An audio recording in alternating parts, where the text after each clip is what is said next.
That night business was booming. Tables filled quickly, and Daniel moved swiftly from one to another, balancing trays, refilling drinks, and remembering orders without writing them down. Around 8 o'clock, a well-dressed man in his 50s entered. His coat looked expensive, his watch gleamed under the lights, and his posture carried the quiet authority of someone used to being listened to. He sat alone near the window. Daniel approached with his usual warm tone. "Good evening, sir. Welcome. Can I start you off with something to drink?" The man nodded, barely glancing up from his phone. "Sparkling water. And bring me the ribeye. Medium rare." Daniel smiled. "Excellent choice." He walked away, unaware that this simple interaction would soon alter both their lives. Throughout the meal, Daniel checked on him politely but never intrusively. The man didn't talk much, yet he seemed observant, occasionally watching Daniel as he helped other tables, comforting a crying toddler with a paper napkin puppet, patiently explaining menu options to an elderly couple, even offering a free dessert to a woman who looked like she'd had a rough day. Daniel never did these things for tips. He did them because he believed small kindnesses were the glue that held the world together.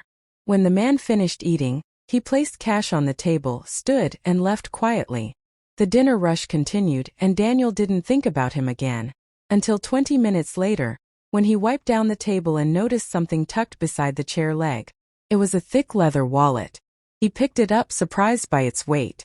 Inside were credit cards, IDs, and more cash than Daniel had ever held at once. For a brief second, just a second, his mind flashed with possibilities. That money could cover Lily's tuition payment due next week. It could pay their overdue electric bill. It could buy groceries so they wouldn't have to stretch instant noodles for another month. His fingers tightened around the wallet. The restaurant noise faded into a distant hum. No one had seen it fall. No one knew he had it. He could slip it into his bag and walk out later. No one would ever know. But then another voice rose inside him, softer yet stronger. "You would know." Daniel exhaled slowly. He closed the wallet and walked straight to the manager. "Someone left this," he said. The manager raised his brows. "Whoa, that's loaded. Lucky find." "Not mine," Daniel replied simply. "Can we check the reservation log?" They found the name attached to the table. Mr. Harrison Cole. A phone number was listed. The manager dialed, put it on speaker, and after 2 rings a voice answered. "Yes. Good evening, sir. This is Riverside Grill. One of our staff found a wallet that might belong to you." Silence. Then a sharp intake of breath. "I'll be there in 10 minutes. True to his word, the man arrived in 7. He walked in quickly, scanning the room, tension etched across his face. When Daniel stepped forward holding the wallet, the man's shoulders dropped in visible relief. "You found it?" he asked. Daniel nodded and handed it over. "Everything should be inside, sir." "I didn't touch anything." The man opened it, flipping through the contents. Cash, cards, documents, all intact. He looked up at Daniel, eyes narrowing, not suspiciously but thoughtfully. "You didn't take anything?" Daniel shook his head. "It wasn't mine to take." For a long moment the man just stared at him, as if measuring something invisible. Then he reached into the wallet, pulled out several $100s and held it out. "Take this." Daniel stepped back slightly. "I appreciate it, sir, but that's not necessary. It's a reward." "I understand. But I didn't return it for a reward. I returned it because it's yours." The man's hand lingered in the air.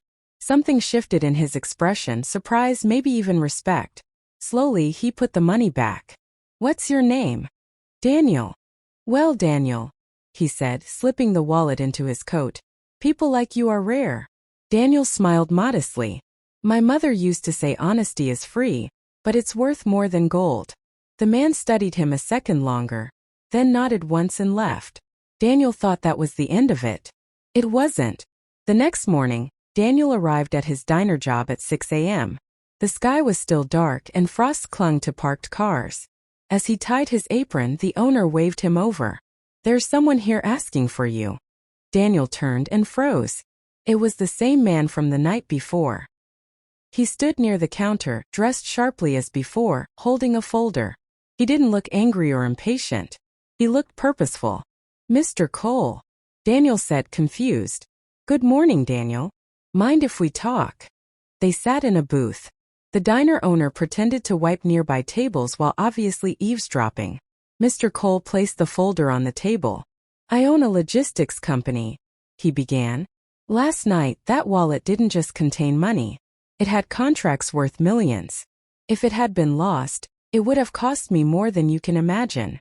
Daniel nodded quietly. I've spent 40 years building my business, Mr. Cole continued. In that time, I've met thousands of employees, partners, applicants. Everyone claims to be honest. Very few prove it when no one is watching.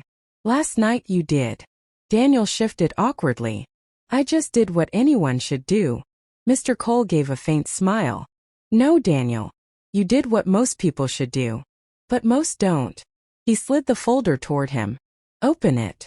Inside was a printed document. A job offer. Full-time. Benefits. Salary triple what Daniel earned from both jobs combined. Daniel blinked, certain he was misunderstanding. Sir, I think you gave me the wrong. I didn't, Mr. Cole interrupted. I need someone I can trust. Skills can be taught. Integrity can't. I want you as my executive assistant. Daniel stared at the paper, his hands trembling slightly. But I don't have business experience. I've never even worked in an office. That can be fixed, Mr. Cole said calmly. Character can't. And yours is exactly what I've been searching for.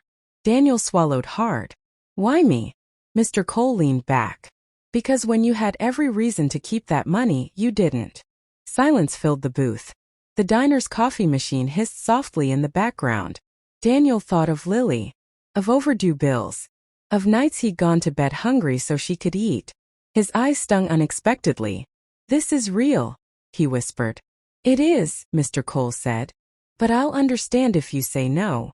Daniel looked at the offer again. Then at Mr. Cole. Then down at his own worn hands. Yes, he said, voice breaking. Yes, I accept. For the first time, Mr. Cole smiled fully. Months passed. Daniel worked harder than he ever had, but now his effort built something, not just survived something. He learned quickly, asked questions, stayed late, and treated everyone, from janitors to executives, with the same respect.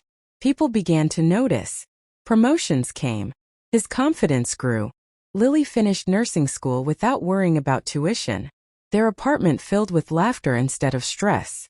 1 year later, Mr. Cole invited Daniel to a company gala. The ballroom glittered with chandeliers and polished marble floors. Daniel wore his first tailored suit, feeling slightly out of place among CEOs and investors. Halfway through the evening, Mr. Cole tapped a glass for attention. Conversations hushed. I'd like to introduce someone, he announced. A year ago, I lost something valuable. This young man found it and returned it without taking a single dollar. That moment reminded me what real wealth looks like. Tonight, I'm proud to announce that Daniel is no longer my assistant. He's my partner.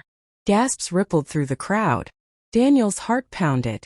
Mr. Cole handed him a document. You earned this. It was a partnership contract. Daniel's vision blurred. He hadn't just been given a job. He'd been given a future. He stepped forward, voice shaking. Sir, I don't know what to say. Mr. Cole placed a hand on his shoulder. Say you'll keep being the man who returned a wallet when he needed the money more than the owner did. Daniel nodded, tears finally falling. I promise.